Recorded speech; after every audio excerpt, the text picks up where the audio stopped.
In the 3rd year of marriage, I kept a young boy outside. I no longer made a fuss over my husband's infidelity.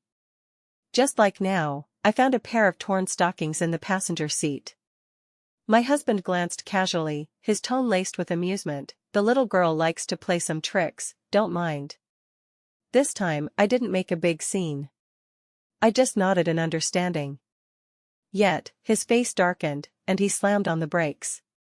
No need to come over tonight, Julian is back. The other side instantly replied with a crying emoji.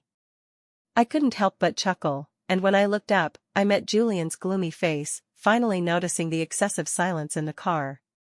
Putting away my phone, I said in a somewhat cold tone, "What's wrong? You seem different somehow." I was stunned. This wasn't the first time that little girl provoked me. Last time, it was underwear stuffed in Julian's suit pocket. At that time, I smashed the room to pieces, crying and yelling at Julian like a madwoman. What I got in return was Julian's indifferent remark, "Can you be normal?" Now, I can finally do what Julian said, calmly facing my husband's infidelity. I smiled, "Isn't this what you wanted?" Julian inexplicably turned cold, his tone laced with sarcasm. "Although Mia is young, she has many tricks in bed, quite interesting. Wife, you should really learn from her, don't always be so boring." He raised an eyebrow and smiled at me. "Maybe, I can stay home with you for a few more days." No need. I leaned against the car window and closed my eyes. Julian hadn't come home for a whole month. He accompanied Mia to the Maldives for a honeymoon. He made a big show of it, posting one after another on social media, making me the biggest joke in our circle. Now, he stood at the door, looking at the completely changed room, frowning tightly.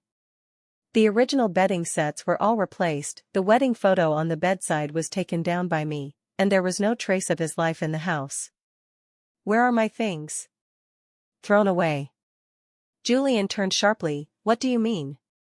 He stared at me, then suddenly smiled, his tone softening. Wife, I know I went too far this time, are you angry? Alright, aren't I back to accompany you? I even bought you a gift. He placed the gift bag on the coffee table. He turned and went into the bathroom. Coming out while drying his hair, his tone ambiguous. Why did you change my usual shower gel too? I was a bit puzzled, and after a while, I remembered it was Lucas who changed it. The kid said he didn't like that scent and switched it to orange blossom. The familiar orange blossom scent approached. Julian hugged me from behind, deliberately rubbing against my neck. Wife, I miss you. My heart skipped a beat in panic. The hickey Lucas left on my chest hadn't faded yet. A little lower, and Julian would see it. I turned and pushed him away forcefully. I'm not Mia. If you want, go find her. Julian staggered back a few steps before steadying himself, his face ashen, his voice squeezed through gritted teeth. Are you done? It's just accompanying her on a honeymoon, haven't I accompanied you before? Is it necessary? I looked at him, my voice very calm. It is necessary. Julian, I find you dirty. The veins on Julian's hands hanging by his sides bulged. He forcefully picked up the jacket still on the sofa. Ungrateful. Don't beg me to come back later. The door was slammed shut with a bang. I walked to the coffee table and saw the gift bag on it. I suddenly remembered that today should have been our 5th wedding anniversary. Opening the box, it was a bag I posted on social media a few days ago. Only 5 pieces worldwide. I tugged at the corner of my mouth. It was hard for him, honeymooning with his lover and still remembering to appease me. A message came on my phone. It was a picture from Mia. She was disheveled, Julian leaning on her chest. Auntie, why don't you make use of the opportunity given to you? I specially advised Julian to go home and see you. In the middle of the night, the phone rang abruptly. I picked up, and Julian's drunken voice came from the other side. Wife, come pick me up. I was about to hang up when a stranger's voice came. Hello, the guest is drunk here, is it convenient for you to pick him up? We're closing. I fluently reported Mia's phone number. Let her pick him up, I don't have time. Such things had happened before. Once, I had a high fever, drove for an hour in the middle of the night to pick up Julian, but he pushed me away forcefully, still insisting drunkenly on Mia. He said, "I don't want you, I want Mia." He said, "Don't bother me." I staggered back a few steps to steady myself, my hand hitting the metal corner of the table, blood dripping down, but it was far less than half the pain in my heart at that time. Pulling back my thoughts, I looked at the scar on the back of my hand. Fortunately, wounds can heal, and the heart won't hurt anymore. After a long time, in a half-asleep state, the familiar ringtone sounded again. The voice was from a strange woman. "Are you this drunkard's wife? He came knocking on my door in the middle of the night. Can you take him away, or I'll call the police?" What? The other side reported an address. I put down the phone, stunned for a while. Julian had actually drunkenly run to our original rental apartment. I couldn't help apologizing to the woman, and took Julian away from the door. He reeked of alcohol, his mind unclear. Evelyn, was the internship tiring today? The long-forgotten address made me daze for a moment, and I realized Julian was so drunk he thought it was when we just graduated. At that time, we were poor, the two of us nestled in this small rental, dreaming of the future. I trained until late every day, and he would pick me up from the orchestra no matter how late he was busy. At that time, he always hugged me with red eyes, saying he would definitely let me live a good life in the future. My nose felt sour, tears rolled down, I hurriedly lowered my head to wipe them, but someone was faster than me. Julian raised his hand, gently wiping them for me, and then spoke with some grievance. "Wife, why aren't you angry anymore? Why did you change the shower gel? How can you not be angry at Mia? You've changed." I looked down at him, rarely communicating calmly, "Because I'm tired." Julian muttered to himself, suddenly broke free from my hand, took something out from his bosom, and by the moonlight, I saw it was a strawberry cake. The strawberry cake I once loved the most. I thought he had forgotten long ago. Speaking of which, I first discovered his infidelity because of a cake. Mia wasn't his first affair partner. The first time I discovered his infidelity was on my birthday. I prepared a candlelight dinner at home, even changed into newly bought clothes, waiting for him to come back. But I waited on the sofa from afternoon until late night. When he pushed the door open, he was startled by the room's setup, only then realizing it was my birthday. He awkwardly tried to cover up forgetting my birthday. So he casually handed me the mango cake in his hand. He even forgot that I'm allergic to mango. At that moment, a woman's intuition was incredibly sharp. I suddenly stood up, pulled open his collar, and a fresh hickey on his collarbone was glaring. In an instant, the world collapsed. I smashed everything in the room, crying and questioning why he cheated. I slapped him again and again. What was Julian's reaction? He knelt down begging for forgiveness. After that, I became paranoid. He grew increasingly impatient, and came home less and less. Later, Mia appeared. It was still chaotic arguments, but differently, this time Julian didn't compromise. He irritably pinched his brow. "Evelyn, I tell you, I can't break up with Mia, I like her. You obediently be your wife, I guarantee she won't affect your status." At that time, my heart felt like it was torn in half alive, hurting so much I wanted to cry to death. So I said hoarsely, "Julian, let's divorce." Julian abruptly extinguished the cigarette in his hand, his voice cold. "Impossible. Between you and me, only widowhood, no divorce option, don't even think about it. If you still want your mother's life, endure it." At that time, my mother was seriously ill. I was just the most inconspicuous pianist in the orchestra, couldn't afford my mother's medical expenses at all, the ICU money was all from Julian. Unexpectedly, that became his leverage over me. Every day after that, I felt like I was dying. I watched him attend various banquets with Mia, watching them like a divine couple, as if I was the shameful mistress. Taking handfuls of antidepressants, sleepless night after night. After another wrist cutting, being slapped by Julian, I seemed to suddenly wake up. I thought, why? The wrong one isn't me, why should I suffer like this? If Julian can't give me happiness, I'll find someone else myself. It was also at this time that I met Lucas. The kid was gentler than Julian, more interesting than him, and importantly, he listened to everything I said. Like Julian, I also had a lover. I left Julian sleeping on the floor all night. In the morning, Julian blocked me at the door, his face gloomy. Why didn't you come pick me up? Why make Mia pick me up? Nothing, don't you like her? This sentence seemed to completely ignite Julian's anger. He pinched my chin, kissing angrily and urgently. It shouldn't be like this, Evelyn, you shouldn't react this way. Why aren't you angry at me anymore? I bit down hard, the bloody taste spreading in my mouth. Julian, you're really despicable.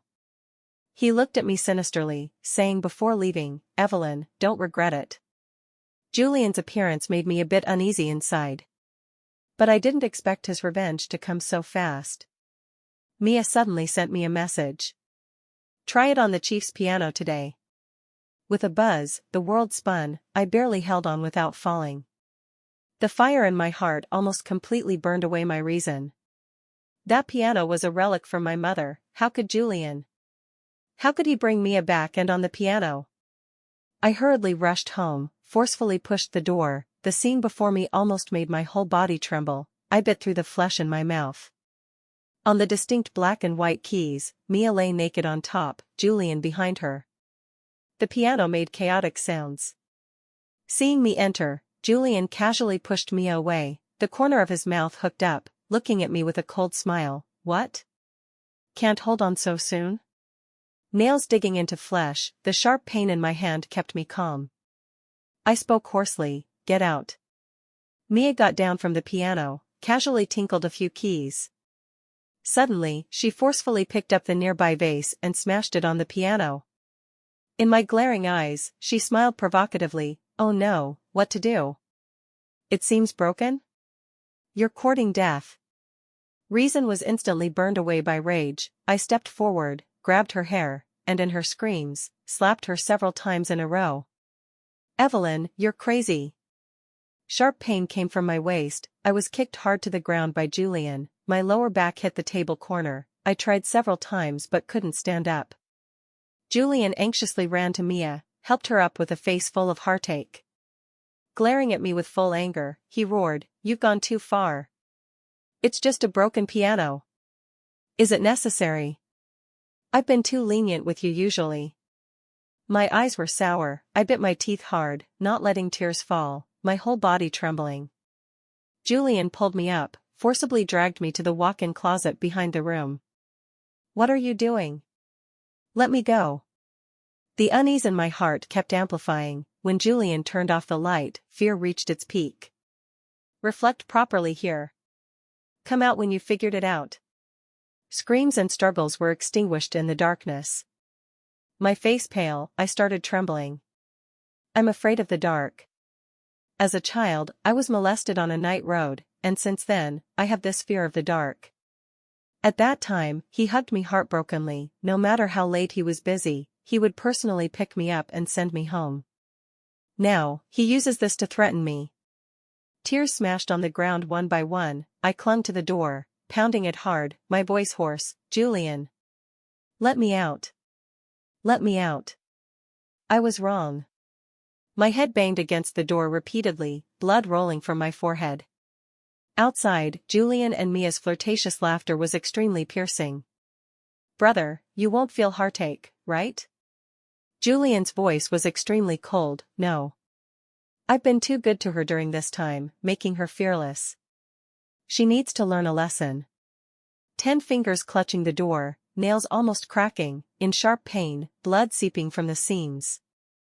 I wiped away tears forcefully, took out my phone, and sent Lucas a WeChat. Come over now. I don't know how long passed, the door was finally opened. Julian looked down at me condescendingly. Evelyn, do you know your mistake? The strong light stung my eyes, tears rolling down. Opening my mouth, I found my voice deadly hoarse. Julian, let's divorce. Julian frowned. I said, Imposs. I cheated. Julian's words stopped at his mouth. His Adam's apple rolled violently a few times, veins on his forehead jumping. It was a sign of rage. Say it again. The door was pushed open forcefully. Lucas strode in. Seeing my disheveled hair and bloodied hands, his face changed. It was the first time I saw him like this, surprisingly more intimidating than Julian. He spoke, his tone like quenched ice. She said divorce, are you deaf?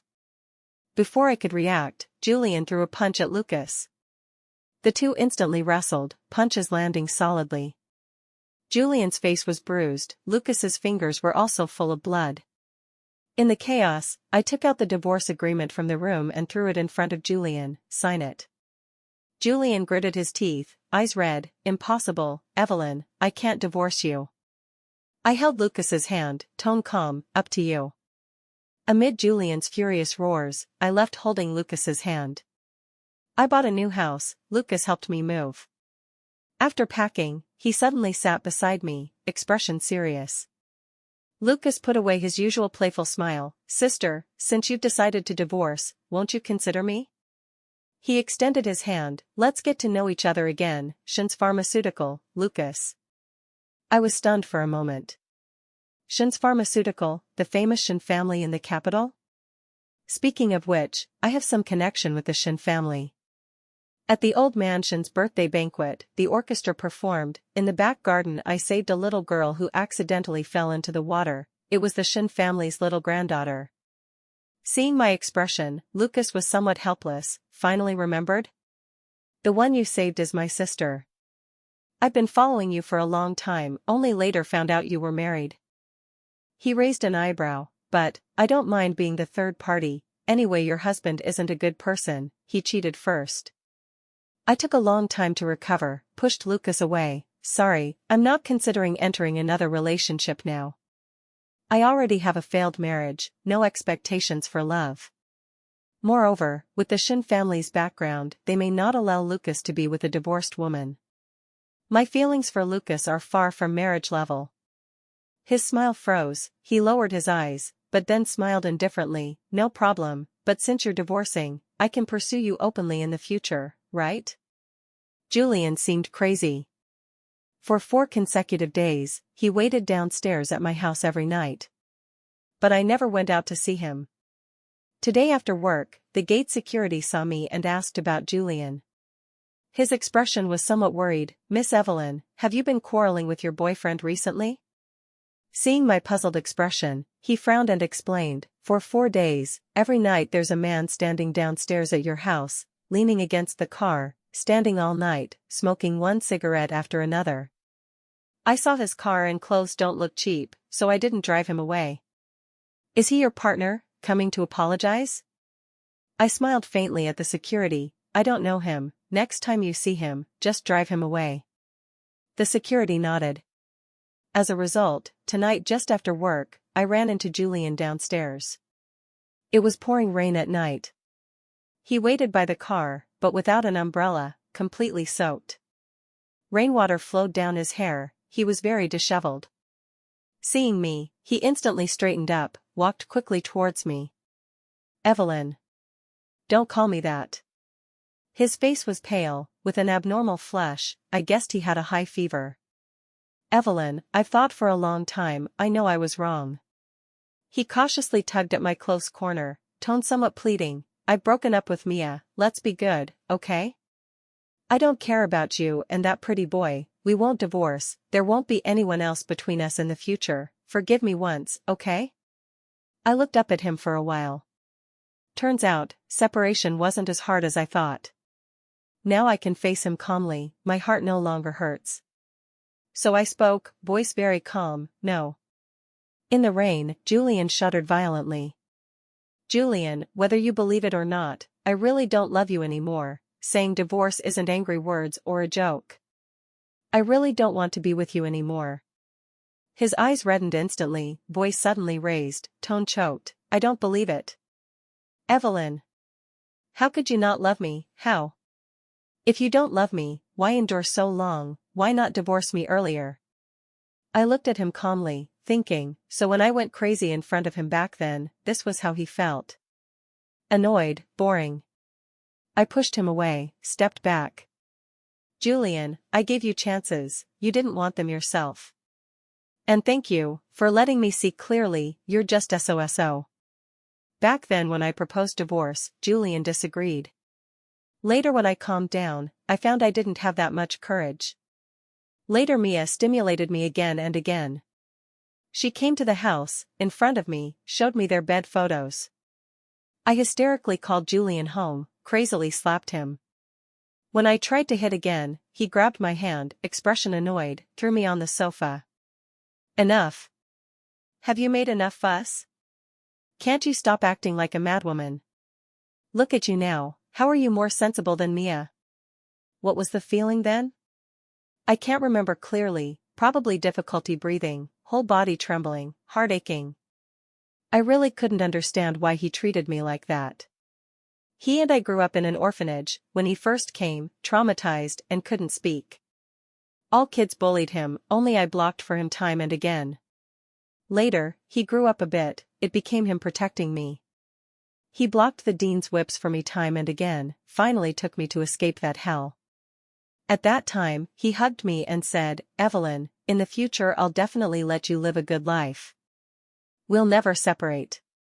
Junior high, high school, university.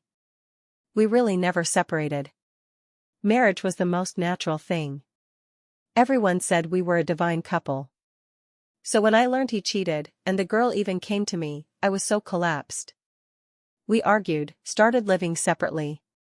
Not divorce, but not much difference.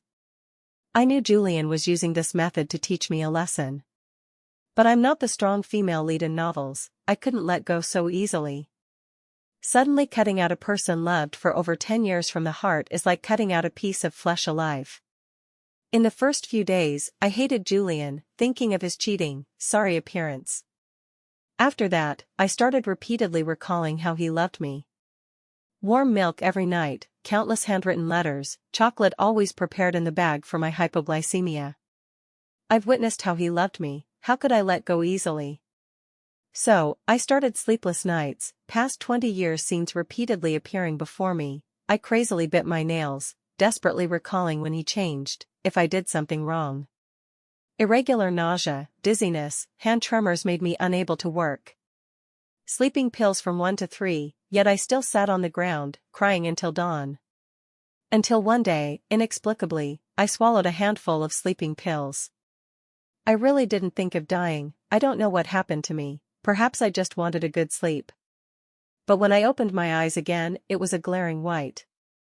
The doctor frowned at me, "Young lady, whatever you can't figure out, don't give up on yourself." In an instant, tears burst out. I curled up on the hospital bed, saying sorry over and over. I'm sorry to myself. The one who did wrong isn't me, why torture myself like this? It was that day, I figured it out. If I can't cut Julian out of my heart at once, then bit by bit. So, I went to find Julian. I bowed my head admitting wrong, he smiled and came home. I knew my method was gradually working. My reconciliation made him more unscrupulous. He no longer hid Mia's existence from me, even sometimes deliberately used her to stimulate me. Gradually, the heartache reached a certain level and became numb. I started not to care. Meeting Lucas was an accident. That day I went to the bar to drink, spotted him in the crowd at a glance. The young boy was too dazzling. I was also curious if cheating was really stimulating. So I walked up, looked at Lucas, "Want to go with me?" He raised an eyebrow, looked down at me, showing one canine, "Sure." Everything was so natural. When Lucas came to pick me up after work, he ran into Julian waiting for me. The instant he saw Lucas, Julian's face became ugly, but in the end, he didn't say anything. "Evelyn, can we talk?" Since that separation, a week had passed. Julian had lost a lot of weight. Eyes red, full of bloodshot. I was too familiar with this state, same as me before. I patted Lucas, signaling him to wait in the car. Julian's voice was hoarse, like rolled over gravel. "Evelyn, your piano, I fixed it." His voice had some expectation. "Do you want to go home and see?" I pursed my lips. "No matter what, that piano is a relic from my mother, I must get it back." I spoke. "No need to see, when you have time, I'll have someone move it back. His face showed some disappointment, then hesitantly asked, you and him, are together? I paused. If this can make him give up and divorce, lying is nothing. So I answered, yes, we're together. So when will you go to the Civil Affairs Bureau with me? His whole body stiffened, veins bulging on hands by his sides. No reply for a long time. I squinted, spoke maliciously, what? Or do you want to be my lover? Julian has always been proud, I thought he wouldn't accept such humiliation. But his jawline tensed extremely, hoarsely said, if I say yes, will you give me this chance? I was stunned for a while, gritted my teeth and said, sick. Turned to leave, pulled back by him. Evelyn, I won't agree to divorce. You're just dazzled by outsiders now, I don't care. When you've had enough fun, you'll come back.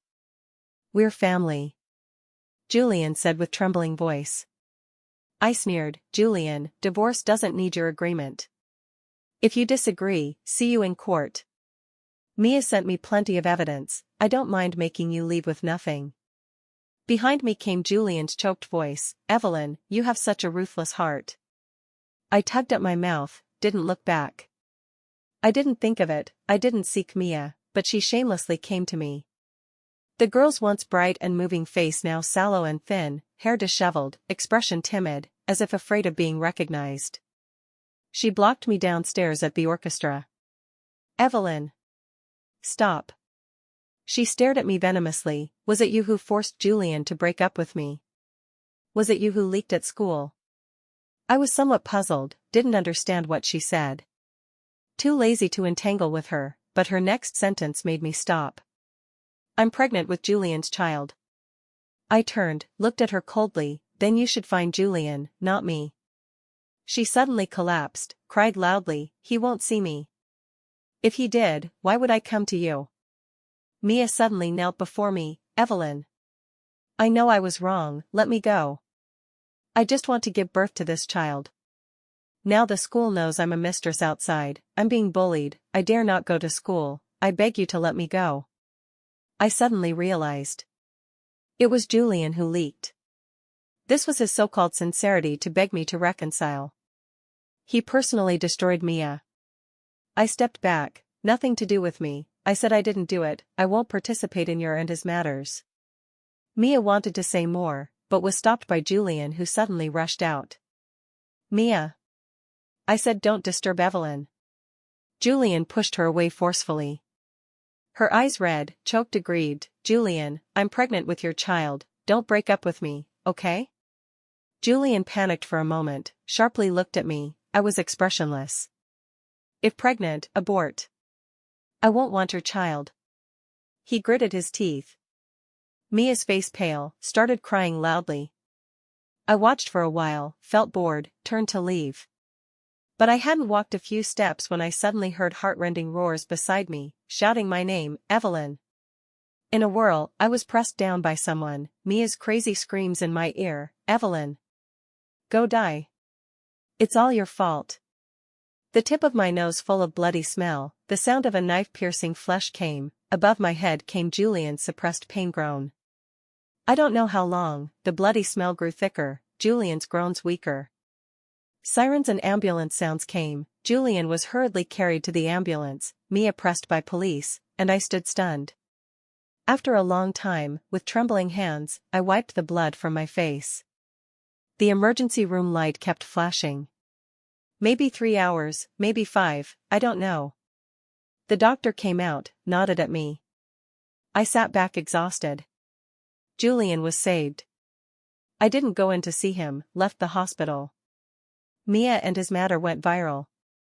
Both were scolded, company stocks plummeted. With Lucas's help, I took over the company. The hospital suddenly called, saying Julian woke up, but he attempted suicide. When I arrived, Julian was pale, weakly leaning on the bed, seeing me enter, subconsciously hid his bandaged hand behind. In an instant, I was somewhat dazed. Unknowingly, our positions reversed, the calm one became me, the one seeking death is him. He looked at me, disheveledly forced a smile, sorry Evelyn. I didn't think I could wake up. I thought, dying is fine, at least I can die as your husband. I stared at him hard. Julian, you're really a madman. Rage surging in my heart, I stepped forward, stared at him, sneered, you think if you die I'll regret, never forget you, thank you? He was exposed by me, panicked and lowered his eyes. What are you pretending?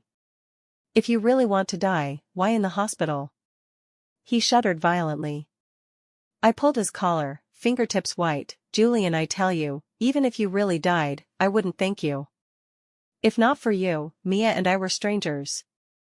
This is what you owe me. Julian suddenly shed tears. Sorry. If you really feel sorry, sign the divorce agreement. The room was silent for a long time. After a while, he hoarsely said, okay. Before stepping out the door, Julian suddenly spoke. Evelyn, is it that in this life, you won't forgive me again? Yes. Hearing of Julian again was at the award ceremony. As the orchestra chief, I won a national award. I heard he died in a car accident. Before the car exploded, he had a chance to get out, but he didn't. He quietly waited for the impending death. I was only dazed for a moment. The host called my name. I smiled, went on stage. Offstage, Lucas held a large bouquet waiting for me. I calculated, this was probably his 29th confession. Perhaps I should embrace a new life too.